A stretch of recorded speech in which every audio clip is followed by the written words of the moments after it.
আসসালামু আলাইকুম। 4 দিনে 18 লক্ষ টাকা। 4 দিনে শাহজালাল সাহেবের মাজারে 18 লক্ষ টাকা উঠছে। বুঝতেছেন? মাথা মাথা তো ঘুরাইতেছে। 18 লক্ষ টাকা কি মনে করেন? 4 দিন, অনলি 4 দিনে। তাহলে মাসে কত হইতে পারে? 5 দিনে যদি 20 লাখ হয়, 10 দিনে হইবে কত? 40 লাখ। 20 দিনে হয় কত? 20 দিনে কত হয়? 10-এ যদি 40 হয়, 20 দিনে হয়ে যেতেছে প্রায় 80 লাখ টাকা। আরও 10 দিনে যদি 40 হয়, অবস্থা বুঝতেছেন? 1,20,00,000 টাকায় মাসে। 1 কোটি টাকাই ধরেন, 1 কোটি টাকা ধরেন মাসে, 1 কোটি টাকা। 20 লাখ বাদ দেন, 20 লাখ ফালাই দিতাম, 20 লাখ 20 লাখ ফালাই দিছি, বাকি 1 কোটি ধরেন। এই টাকা কোথায় যায়? এই টাকার হিসাব কই যায়? কার কাছে যায়? কারা খায়? আরে অবাগা জাতি তো আমরা। ওই জায়গায় টাকা দেওয়ার কোনো মানে আছে? ওই জায়গায় টাকা দেওয়ার কোনো মানে আছে? ওই টাকা আপনি এই যে দিতে আসেন কোটি কোটি টাকা, খাইতেছে কারা? নেতারা ফেতারা, বাটপার সিটার, তারা খায়। তারা খায়, এটা 100% সত্য। আমরা ওইখানে যাই, একজন বুজুর্গ মানুষ ছিল, ওনার কবর জিয়ারত করতে, ওনার জন্য দোয়া করি। ওনার নামে যে 10 টাকা দিয়ে এর নিয়া, ওইখানে ওনারে 10 টাকা দিলে উনি কি ওই মরা মানুষ কি টাকা খাইব? মরা মানুষ টাকা খাইব?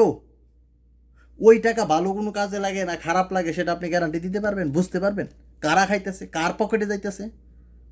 এটা আমাদের ব্যর্থতা, আমাদের ব্যর্থতা। দেখবেন যে ওই জায়গায় নিয়ে খাসি দিয়াইবেন, ছাগল দিয়াইবেন, অথচ আপনার বাড়িতে আপনার ফ্যামিলি ঠিক মতো খাইতে পারতেছে না, আপনার আশেপাশে একটা স্বজন খাইতে পারতেছে না, আপনার মসজিদে দেখবেন ইমাম সাহেবের বেতন নাই, অথচ ওই মাজারে নিয়ে আপনি টাকা দিয়ে আসতেছেন। আপনি মসজিদের বেতন ঠিক মতো দিতে পারতেছেন না, ওই জায়গায় নিয়ে ছাগল দিতেছেন।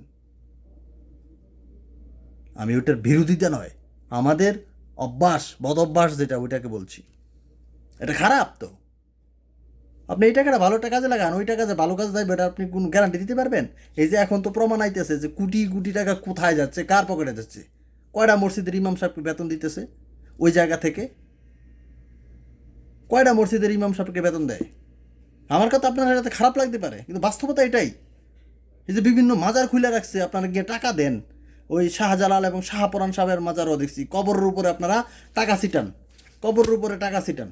আমি গেছিলাম একবার, পরে আবার দেখছি কেউ উল্টা নামে।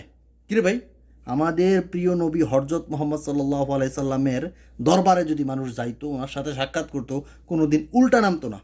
ওই জায়গায় দেখতাম তো সিঁড়ি দিয়ে উল্টা নামে। এটা কোন ধরনের কথা? এটা এটা এটা কি ইসলাম? আপনার এটা ইসলাম থাকবো না গেলে, এরকম নিয়ম মানলে? আরও বিষয় আছে, তো এগুলো বলতে চাই না। এগুলো এই যে ব্যবসা, ব্যবসা বুঝেন, ব্যবসা, এগুলা ব্যবসা। আপনি ওখানে যাইবেন, ওনার কবর জিয়ারত করবেন, এটা আপনার সব হবে। ওনার জন্য দোয়া করবেন, সবার জন্য দোয়া করা যায়, ওনার জন্য আপনি দোয়া করবেন, এটাই আসল। কিন্তু ওইখানে নিয়ে মান্যত দিতে হবে, ওইখানে আপনার টাকা দান করতে হবে, এটা কোনো জরুরি বিষয় না। ওইখানে দান করলেই যে আপনার সব কিছু হয়ে যাব, এটা কোনো জরুরি না। আপনি আপনার এলাকার মসজিদে দেন, এলাকার সমাজের যারা চলতে পারছেন না তারা 10 টাকা দেন। ওই জায়গায় দিতেছেন কোটি কোটি টাকা, কোথায় যায় এখন বুঝতে পারতেছেন? শুধু এইরকম না, দেশের অনেক মাজার আছে, অনেক মাজার আছে যেখানে কোটি কোটি টাকার লেনদেন হয়। এ অবাগা জাতি ওই জায়গায় নিয়ে দেয়, মরা মানুষের কবরের উপরে টাকা দেয়। মরা মানুষ কি টাকা খায়? আমরা কতটা ব্যাককল জাতি! মরা মানুষ কি টাকা খাইতে পারে? মরা মানুষের এই টাকার কোনো উপকার হইব? কোনো কাজে আসবে? তার জন্য আপনি দোয়া করেন, সেটা কাজে আসবে, সেইটা কাজে আসবে। আমার কথা খারাপ হইতে পারে অনেক, এখন দেখবেন যে কিছু পাবলিক আমার পিছনে লেগে যাবে, পিছনে লেগে যাবে। আসলে এটাই বাস্তব। আমি ভুল বলছি কি না একটু বললেন।